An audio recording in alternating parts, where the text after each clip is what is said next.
New Delhi assembly సెగ్మెంట్లో 9 రౌండ్ల counting పూర్తి అయ్యేసరికి 1170 ఓట్ల లీడింగ్లో ఉన్నారు పర్వేష్ సాహిబ్ సింగ్ బీజేపీ అభ్యర్థి.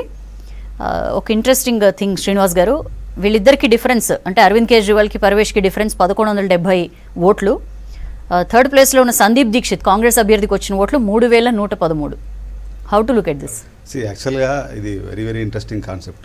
మూడు కాన్స్టిట్యున్సీలు ఢిల్లీలో యాక్చువల్గా వెరీ ఇంపార్టెంట్. కల్కాజీ ఒకటి, జంగ్పూరా ఒకటి, న్యూఢిల్లీ ఒకటి. సో దీంట్లో ముగ్గురు కూడా స్టాల్వర్డ్స్ యాక్చువల్గా. సో ఆ ముగ్గురు కూడా స్టాల్వర్డ్స్. మనం చూస్తే పర్వేష్ వర్మకి ఇందాక చెప్పినట్టు లోక్సభ టికెట్ ఇవ్వలేదు ఆయనకి. లోక్సభలో బీజేపీ టికెట్ ఇవ్వలేదు. వన్ ఆఫ్ ది అంటే ఆయన ప్రామినెంట్ లీడర్స్ అయితే అందరూ కూడా ఆశ్చర్యపోయారు ఎందుకు టికెట్ ఇవ్వలేదని. సో బీజేపీకి వెరీ క్లియర్ స్ట్రాటజీ, అంటే ఒక ఎలక్షన్ విన్ కావాలి అంటే ఏం చేయాలనే స్ట్రాటజీ క్లియర్గా వాళ్ళకు 6 months 1 year ముందు నుంచి టార్గెట్గా, అంటే పార్టీ ఒక ఆర్గనైజ్డ్ క్యాంపెయిన్ నడుస్తుంది. అంటే if you look at the BJP election మెషినరీని చూస్తే, అంటే లోతుగా చూస్తే, no other political party in India has that kind of organised. ఇప్పుడు మనం యూఎస్ లాంటి ఎలక్షన్లో చూస్తే వాళ్ళు ఒక 20 years ముందు నుంచి కూడా ఆర్గనైజ్డ్ పొలిటికల్ క్యాంపెయినింగ్ చేస్తారు. మన దగ్గర 2014 వరకు కూడా లేకుండే. ఇప్పుడు కూడా చాలా పార్టీలకు ఆర్గనైజ్డ్ పొలిటికల్ క్యాంపెయినింగ్ అంటే తెలియదు ఇక్కడ రీజనల్ పార్టీస్కి. దట్ ఈస్ వేర్ అంటే లాస్ట్ 2 elections చూసాం కదా మనం, పొలిటికల్ స్ట్రాటజిక్ కన్సల్టింగ్ చేస్తారు కదా. సో అవన్నీ అడ్వాన్స్ కంట్రీస్లో, డెవలప్డ్ కంట్రీస్లో 20 years ముందు నుంచి చేస్తున్నారు. మనం చూస్తే ఈ ఎలక్షన్లో యాక్చువల్గా Aam Aadmi party self goal వేసుకుంది. ఎందుకంటే ఏదైతే వర్డ్ యాంటీ క్రూసైడర్ అనేటువంటి, యాంటీ కరప్షన్ క్రూసైడర్ అనేటువంటి నినాదంతో ఆమ్ ఆద్మీ పార్టీ ముందుకు వచ్చినప్పుడు వాళ్ళ own Sheesh Mahal Sheesh Mahal, you take liquor scam, ఇవన్నీ అంశాలు కూడా ఆమ్ ఆద్మీ పార్టీకి. ఇంకొకటి sir, I don't know if I'm wrong, you have to correct me. Arvind Kejriwal తనని తాను ఎక్కువ ఊహించుకుని ఒక పెద్ద కొండైన మోదీని ఢీకున్నాడా అంటే నా బలం చాలు నేను కొట్టగలుగుతాను అని? You are absolutely spot on. యాక్చువల్గా రీజనల్ పార్టీస్ వాళ్ళ బలాన్ని వాళ్ళు గ్రహించుకోవాలి. సో రీజనల్ పార్టీలు ఎప్పుడైతే వాళ్ళ బలాన్ని వాళ్ళు ఎక్కువ ఊహించుకొని ముందుకెళ్తే డెఫినెట్గా ఎదురు దెబ్బలు తగులుతాయి. మనం చూసాం కదా, క్రాస్ చూసాం, సౌత్ ఇండియాలో కూడా చూసాం కదా. మనం చూడండి ఆ విషయానికి వస్తే యాక్చువల్గా సౌత్ ఇండియాలో Tamil Nadu political parties classic example. Tamil Nadu political parties కూడా ఎప్పుడు కూడా తమిళనాడు దాటి ముందుకు రాలేదు. వాళ్ళు they know their identity there, they are strong there. కానీ మన దగ్గర కొన్ని పార్టీస్ చూసాం. ఇప్పుడు ఆమ్ ఆద్మీ పార్టీ చేసిన మొట్టమొదటి పొరపాటే అది. వాళ్ళు చాలా ఎక్కువ ఊహించుకున్నారు, అది వాళ్ళకి దెబ్బ కొట్టింది. ఇప్పుడు ఈ ఎలక్షన్లో పర్టికులర్గా అరవింద్ కేజ్రీవాల్ ఒక్కడే ఫేస్ అయిపోయాడు ఆమ్ ఆద్మీ పార్టీకి. అండ్ వాళ్ళ ఉన్న మెయిన్ లీడర్స్ ఎవరైతే ఉన్నారో వాళ్ళు కూడా they are all facing corruption charges కదా. వాళ్ళకి ఈ ఎలక్షన్లో నెరేటివ్ లేదండి.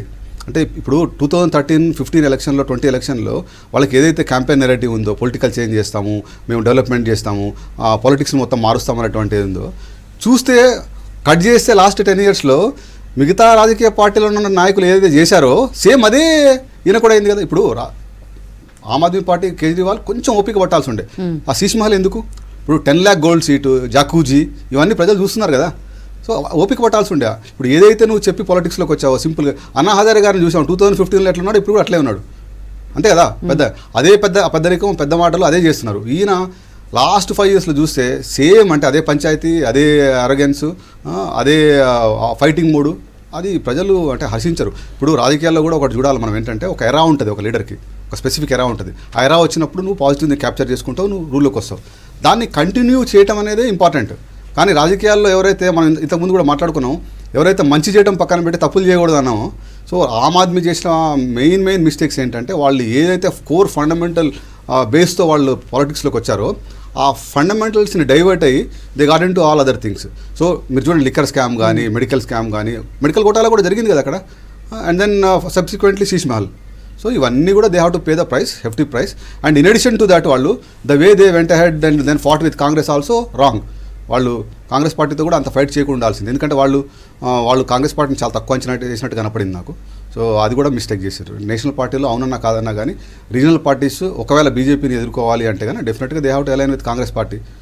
అదే స్ట్రాటజీ. అండ్ వైస్ వర్సా కదా, కాంగ్రెస్ కూడా బీజేపీని ఢీకొట్టాలంటే ప్రాంతీయ పార్టీలతో కలవక తప్పని పరిస్థితి. ఇప్పుడు అవునన్నా కాదన్నా కానీ యాక్చువల్గా మనం చూసినట్టయితే లాస్ట్ 2 electionsలో అంటే keep it aside Rahul Gandhi గారి నాయకత్వం మీద చాలామంది అంటే చాలా కామెంట్స్ చేస్తుంటారు. కానీ but personally if you ask me, last 2-3 electionsలో కూడా he has improved as a leader. అంటే మీరు మొన్న పార్టీ లోక్సభలో స్పీచ్ చూసినప్పుడు కూడా రాజకీయాల్లో నువ్వు ఏది చెప్తున్నావు అంటే ప్రజలకి ఏది కావాలో ఆ అంశాన్ని అంటే ప్రతిపక్ష నాయకుడిగా ఆయన ప్రజల్లోకి తీసుకెళ్ళగలిగేటువంటి సామర్థ్యం ఉంది.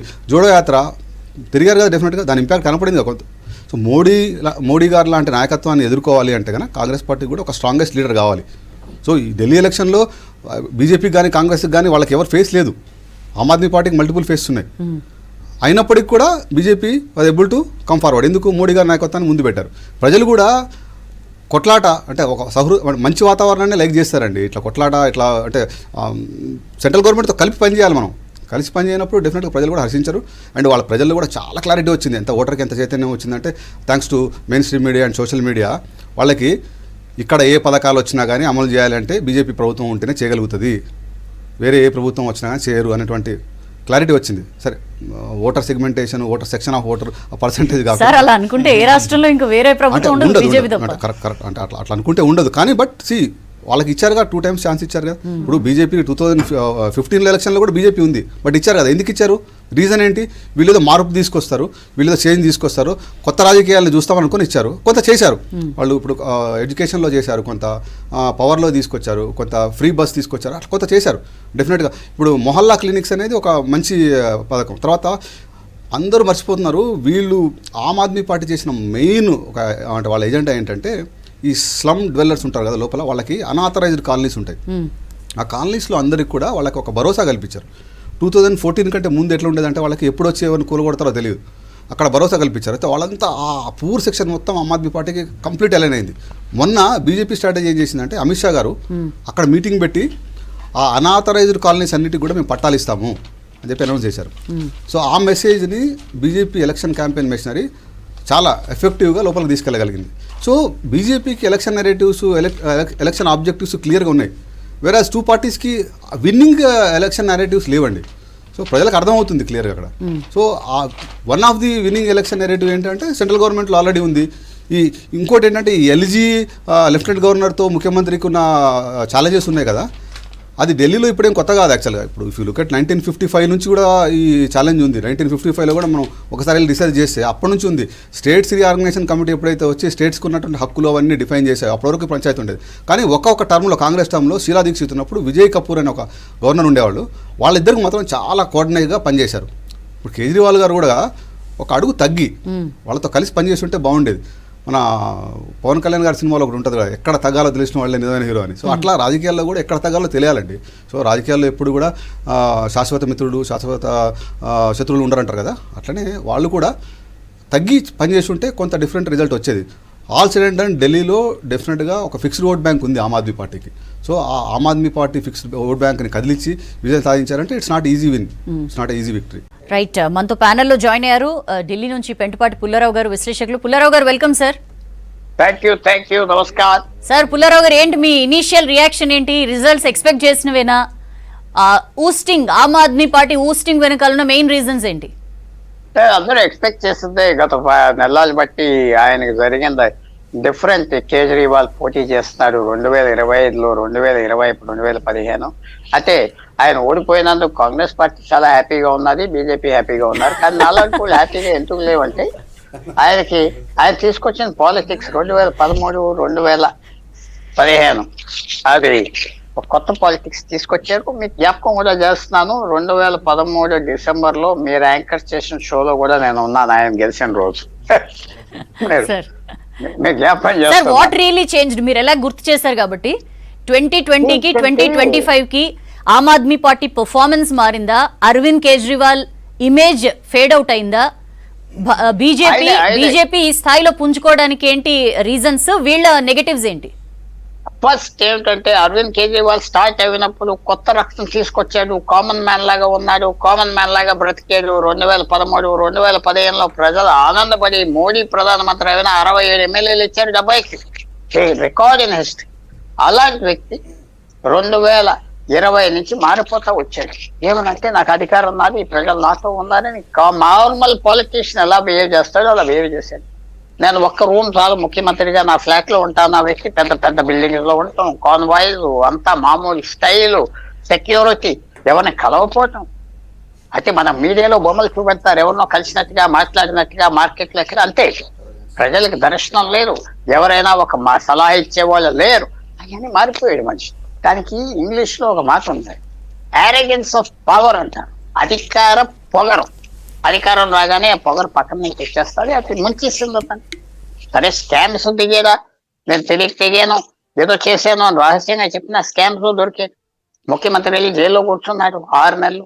అవన్నీ చూసాక తప్పే ఇంపాక్ట్ వచ్చింది. సో ఏమనుకోవాలి మనం, ఆయన ప్రవర్తన మారాడు, ఆయనే సెల్ఫ్ గోల్స్ కుట్టుకున్నాడు, ఆయనే పరిపాలన తప్పు చేశాడు. చక్కని పరిపాలన 2015 నుంచి 20 వరకు ఇచ్చాడు. దేశానికి ఒక ఎగ్జాంపుల్ చూపెట్టాడు. ఏం చూపెట్టాడు? సామాన్యమైన వాళ్ళని మంత్రులు చేస్తా, సామాన్య వాళ్ళని ముఖ్యమంత్రులు చేస్తా ఆతిష్యం చేశాడు. ఒక జాబ్ కూడా లేని వ్యక్తి, చదువుకున్న వ్యక్తి, చక్కగా ఏదో సోషల్ వర్క్ చేసుకున్న వ్యక్తి ముఖ్యమంత్రి వ్యక్తి. మనీష్ సిసోదియా ఏం ఉద్యోగం చేసేవాడో ఎవరికి తెలియదు, డిప్యూటీ సీఎం చేశాడు. అలాగే 70 మంది క్యాండిడేట్స్ కి, పార్లమెంట్ కి, మున్సిపాలిటీస్ కి కొత్త వాళ్ళని తీసుకొచ్చేసాడు. సాంప్రదాయం పాలిటీషియన్ వెనక పంపించేశాడు. సాంప్రదాయం పాలిటీషియన్స్ అంటే ఎస్, ఆంధ్రాలో కాంగ్రెస్ లో, టీడీపీలో, వైఎస్ఆర్సీపీలో, టీఆర్ఎస్ లో ఉంటారు నార్మల్ పాలిటీషియన్స్. అలాంటి వాళ్ళకి అక్కడ కొత్త వాళ్ళు తీసుకొచ్చి పెట్టాడు. వాళ్ళు మంచి టచ్ ప్రజలతో ఉన్నారు, సామాన్యంగా ఉండేవారు, బజార్లో దొరికేవారు, అప్రోచ్ అవ్వచ్చు, మాట్లాడేవారు. అవన్నీ మార్పు వచ్చేసాక ప్రజలు కొట్టేశారు దెబ్బ. అయినా 24 ఎమ్మెల్యేలు కనపడుతున్నారు. 20 ఎమ్మెల్యేలు 24 అంటే అది కూడా పెద్ద విశేషం, అంత స్కామ్ జరిగాక. అదే కాకుండా బీజేపీ కూడా కొన్ని కారణాలకి ఆయన మీద విశేషంగా అటాక్ చేయటం ఈ 10 సంవత్సరాలు అర్థం లేని అటాక్ అని నేను భావిస్తున్నాను. బీజేపీ కాంగ్రెస్ పార్టీకి గ్రౌస్ ఉన్నది, కరెక్ట్ గా కోపం ఉన్నది. ఎందుకంటే వాళ్ళు తరిమేశాడు, తెలియని తరిమేశాడు. ఒక ఎమ్మెల్యే లేడు, ఒక ఎంపీ లేడు 3 ఎలక్షన్స్ బట్టి. ఈవేళ కూడా చక్కటి 0 ఎమ్మెల్యేలు వచ్చారు కేజ్రీవాల్ గురించి. పంజాబ్ లో తరిమేశాడు కాంగ్రెస్ పార్టీ, 2022లో ఓడిచ్చేశాడు. ఒక నాన్ సీక్ కాని వాడు అక్కడ ఓడిచ్చాడు. సీక్ పార్టీలందరినీ బయట పంపించేశాడు. అలాంటి వ్యక్తి ఈవేళ ఈ గతి వచ్చిందంటే అది విచారపడుతున్నాను. అయితే వ్యక్తిగతంగా ఆయన ఎంజాయ్ చేశాడు, బాగా చేశాడు, అన్ని ఆరోపణలు కూడా చేశాడు అంటే ఎస్.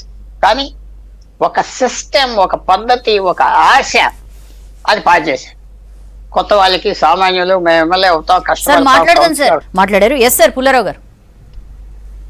మనీష్ సిసోదియా ఓడిపోయాడు, కేజ్రీవాల్ ఓడిపోతున్నాడు, ఆతిషి ఓడిపోతున్నాయి. వాళ్ళే తెచ్చుకున్నారు. అంత తొందరగా ప్రజలకి, మధ్యతరగతి వాళ్ళకి వాళ్ళ మీద కోపం వచ్చిందంటే మీకు 2015, 2020, 2025 మధ్యతరగతి వాళ్ళు ఢిల్లీలో బీజేపీకి ఓటేసి నరేంద్ర మోడీని గెలిపించారు. మళ్ళీ 2 నెలల తర్వాత, 3 నెలల తర్వాత అసెంబ్లీ ఎలక్షన్ లో అరవింద్ కేజ్రీవాల్ గెలిపించారు. ఈసారి ఎందుకు తిరిగి రాలేదు? వాళ్ళు పారిపోయిన పౌరంలాగా తిరిగి రావాలి కదా, రాలేదు. అది విశ్లేషణ. వాళ్ళకి మొహం వచ్చేసింది, ఇతను ప్రవర్తన, ఇతను మంచోడు కాదు, మనం ఏదో సాయం చేశాం, అస్తమాన్ తగు పెట్టుకుంటున్నాడు, రోజు తగు, అవన్నీ వచ్చి ఓడిపోయాడు. ఈవేళ అతను కూలుకోగలడా, మళ్ళీ రాగలడా? మిగతా ప్రాంతీయ పార్టీలకు కాదు, ఢిల్లీ ఆమ్ ఆద్మీ పార్టీ ఏదో కులం మీద, డబ్బు మీద అలా రాలేదు, వేరే పాలిటిక్స్ మీద వచ్చింది. వేరే పాలిటిక్స్ ఫెయిల్ అయిపోయింది. మిగతా వాళ్ళు వచ్చేస్తారు, బీజేపీ డామినేట్ చేస్తుంది, కాంగ్రెస్ పార్టీ లైఫ్ కోసం ట్రై చేస్తుంది, మిగతా కొత్త పార్టీలు వస్తాయి. సో ఇదంతా ఆయనకి ఈవేళ ప్రశ్న ఏంటంటే ఆయన సర్వైవ్ అవుతాడా ఆవిడ? ఇవాళ 22 ఎమ్మెల్యేలు వచ్చారండి, బాగా ప్రయాణం చేసుకోవచ్చు కదా అంటే వాళ్ళందరూ పారిపోతారు. వీళ్ళందరూ ఓడిపోయాక వాళ్ళు ఎందుకు ఉంటారు? పారిపోతారు. 10 మంది ఉంటారు, మిగతా వెళ్ళిపోతారు. ఇక్కడ ఉంటే ఏం వస్తుంది, డెవలప్మెంట్ లేదని వెళ్ళిపోతారు. సో అవన్నీ ఈవేళ నేను బీజేపీ ఆనందపడవచ్చు, కాంగ్రెస్ పార్టీ చాలా ఆనందపడుతుంది. మీరు చూసుంటారు కాంగ్రెస్ స్పోక్స్ పర్సన్ వాడికి తగిన బుద్ధి చెప్పేవన్నారు, వాడు ఎప్పుడైనా బుద్ధి నేర్చుకోవాలన్నారు. వాడు ఓడిపోతే మాకి అది జరగలేదు, వాడు ఓడిపోతే మా బాధ్యత అన్నారు. వాళ్ళకి కలిసి 6 నెలల క్రితం ఎలక్షన్ పోటీ చేశారు. ఆ ఎలక్షన్ లో, పార్లమెంట్ ఎలక్షన్ జూన్ లో బీజేపీ 7 సీట్లు గెలిచిన మెజారిటీ బాగా తగ్గిపోయింది. వాళ్ళిద్దరూ కలిసి ఇవాళ ఎలక్షన్ పోటీ చేస్తే ఏమవుతుందో మనం చెప్పలేం. 2+2 పాలిటిక్స్ లో 4 కాదు కదా. అది ఒమర్ అబ్దుల్లా కాశ్మీర్ ముఖ్యమంత్రి ఈవేళ అన్నాడు, బాగా దెబ్బలాడుకొని ఇంకా పాడు చేసుకొని అందరినీ పాడు చేయండి అన్నాడు. ఆయనకి ఎంత పెద్ద మాట అన్నాడు. కానీ నాకు ఒకటే అబ్జెక్షన్, ఆయన, మమతా బెనర్జీ, అఖిలేష్ యాదవ్ అందరూ 1 నెల క్రితం కాంగ్రెస్ ని కన్విన్స్ చేసి కేజ్రీవాల్ సపోర్ట్ చేయి అని చెప్పవలసింది చెప్పలేదు. వాళ్ళు కూడా తమాషా చూద్దాం అనుకున్నారు. వాళ్ళ పార్టీ కేజ్రీవాల్ లాంగ్ స్టాండింగ్ బలం. అందరూ బలమైన అందరూ కాంగ్రెస్ లీడర్షిప్ తప్పించాలనో లేకపోతే ఏదో రకంగా వీళ్ళది అప్పర్ హ్యాండ్ చేసుకోవాలనో ప్రయత్నమే జరిగింది తప్ప ఎక్కడ అప్పర్ హ్యాండ్ కాంగ్రెస్ తో కలిసి మనం అనే ఫీలింగ్ లేకుండే కదా. లేదు లేదు, కానీ కాంగ్రెస్ ని నువ్వు తప్పుకో ఈ పోటీ మాట అన్నారు, గట్టిగా చెప్ప. ఇది ఇది ఇది కేజ్రీవాలే గెలవగలరు, మీరు గెలవలేరు కదా, తప్పుకో అని చెప్పాల్సింది. మొన్న ఉత్తరప్రదేశ్ లో 9 బై ఎలక్షన్స్ వచ్చినాయి అసెంబ్లీ, కాంగ్రెస్ ఒక్కడు కూడా పోటీ చేయలేదు, అన్ని మీరే చేయండి అన్నది అఖిలేష్ యాదవ్. అది ఆ పార్టీ ఇండియా కూటమి అది చేస్తే ఫైట్ బాగుంది. కానీ కాంగ్రెస్ పార్టీ కేజ్రీవాల్ ఓడిపోవటం చాలా పెద్ద లాభం. ఎందుకంటే ఇంకా ఢిల్లీలో వాళ్ళకి ఇలాంటి వ్యక్తి ఒపోజ్ చేసేవాడు లేడు, ఇండియా కూటమిలో కేజ్రీవాల్ ఉండడు ఇంకా. సో పంజాబ్ లో వారి గవర్నమెంట్ వీక్ అయిపోతుంది, Congress party opposition party, main opposition party. So Congress పార్టీకి ఇవాళ పెద్ద లాభం. ఆఖరికి దీంట్లో ఉన్న తమాషా ఏంటంటే బీజేపీ గెలిచింది కానీ కాంగ్రెస్ పార్టీని కూడా గెలిపించింది ఈవేళ. కాంగ్రెస్ పార్టీకి #1 ఎనిమిని మాత్రం ఓడించింది బీజేపీ. సో ఎవరు ఆనందంగా ఉండాలి? ఇద్దరు, బీజేపీ కాంగ్రెస్ ఇద్దరు ఆనందంగా ఉన్నారు. ఫ్యాక్ట్ గా చెప్పాలంటే బీజేపీ మేమేదో ఢిల్లీ గెలిసేవారు ఆనందం, కాంగ్రెస్ పార్టీ కేజ్రీవాల్ ఓడిపోయేది ఆనందం. దానికి కారణం చక్కగా బీజేపీ అది కరెక్ట్ స్ట్రాటజీయా బీజేపీకి? ఫ్యూచర్ లో బీజేపీకి ఇది మంచిది కాదు. కేజ్రీవాల్ ఉన్నంత కాలం బీజేపీకి ఆపోజిషన్ లో డివిజన్ ఉండేది. ఇప్పుడు కేజ్రీవాల్ పోయినట్లెక్కే కదా, ఆయనకి ఏం ప్రెస్టీజ్ ఉంటుంది కేజ్రీవాల్కి? మీరు ఎన్నో సంవత్సరాలు వచ్చి పాలిటిక్స్ కూడా మీరు చూస్తున్నారు. ఒకసారి ఓడిపోయేటంటే మిగతా వాళ్ళు ఆ పాలిటీషియన్ ఎలా చూస్తారు? మర్యాద ఉండదు, ఏమి ఉండదు, మర్చిపోతారు, నెక్స్ట్ మ్యాన్కి వెళ్ళిపోతారు. సో కేజ్రీవాల్ పని కూడా అంతే. మాట్లాడదాం సార్. మీరు అన్న ఒక మాట ఆరగెన్స్ ఆఫ్ పవర్, అందే సత్యం గారు సార్ మీరున్నారా మాతో? సార్, ఆరగెన్స్ ఆఫ్ పవర్ అని ఒక వర్డ్ యూజ్ చేశారు. ఇది ఎంతవరకు కారణం సార్? ఇవాల్టి ఆమ్ ఆద్మీ పార్టీ అన్డౌటెడ్లీ ఒక హోప్ అయితే క్రియేట్ చేసింది ప్రజల్లో. వాళ్ళలా కాకుండా మేము ఒక ఆల్టర్నేట్ చూపిస్తాం, మేము వేరే పార్టీలా కాదు, మేము ఒక డిఫరెంట్ పాలిటిక్స్ ని ప్రవేశపెడతామనే ఒక హోప్ ని జనాల్లో క్రియేట్ చేసి అది జనాలు కూడా యాక్సెప్ట్ చేశారు, 1-2 సార్లు పట్టం కట్టారు. బట్ ఇప్పుడు ఈ ఆరగెన్స్ ఆఫ్ పవర్ వల్ల తను మునగడమే కాక జనాల్లో కూడా ఇంకెవరు కొత్త వాళ్ళు వచ్చినా వీళ్ళు కూడా అంతేలే, అదే తానులో ముక్కల్లే అనే ఒక ఫీలింగ్ అయితే జనాల్ని తీసుకొచ్చిన పరిస్థితి. ఏం చెప్తారు సార్? ఆరగెన్స్ ఆఫ్ పవర్ మీద ఏం రెస్పాండ్ అవుతారు? వాస్తవం అండి, పుల్లారావు గారు అన్నటువంటి వాడు దానికి ప్రత్యామ్నాయ ఎగ్జాంపుల్స్ కూడా ఉన్నాయి. ఇవాళ నవీన్ పట్నాయక్ కానీ జ్యోతి బసు కానీ ఎన్నడూ కూడా యారగెంట్గా బిహేవ్ చేశారని ప్రతిపక్ష పార్టీల యొక్క పత్రికలు కూడా రాయంగా వినలేదు. అక్కడ ఆనంద బజార్ పత్రిక కానీ ఇక్కడ కానీ ఎక్కడ రాయంగా వినలేదు నేను. కాబట్టి ఈ యారగెన్స్ ఆఫ్ పవర్ అనేటువంటిది ఇండివిజువల్ సిన్సియారిటీ లేదు, ఇండివిజువల్ గా డెమోక్రటిక్ గా వ్యవహరించట్లేదని అంటే జనం ఇష్టపడరు. కేసీఆర్ విషయంలో కూడా 2 సెకండ్ టర్మ్ ఆ యారగెన్స్ వచ్చిందని ప్రజలు భావించారు. ఇప్పుడు అరవింద్ కేజ్రీవాల్ని కూడా అదే విధంగా భావిస్తున్నారు. వీళ్ళు ప్రాంతీయ పార్టీల్లో ఉన్నటువంటి లోపం ఏమిటంటే డెమోక్రటైజ్ కానివారు పార్టీని. డెమోక్రటైజ్ అయితే క్వశ్చన్ చేస్తారు, ఆ క్వశ్చన్కి ఆన్సర్ ఇవ్వటం, అసలు క్వశ్చన్ చేయటమే ఇష్టం ఉండదు. ఇది పెద్ద లోపం ప్రాంతీయ పార్టీల్లో.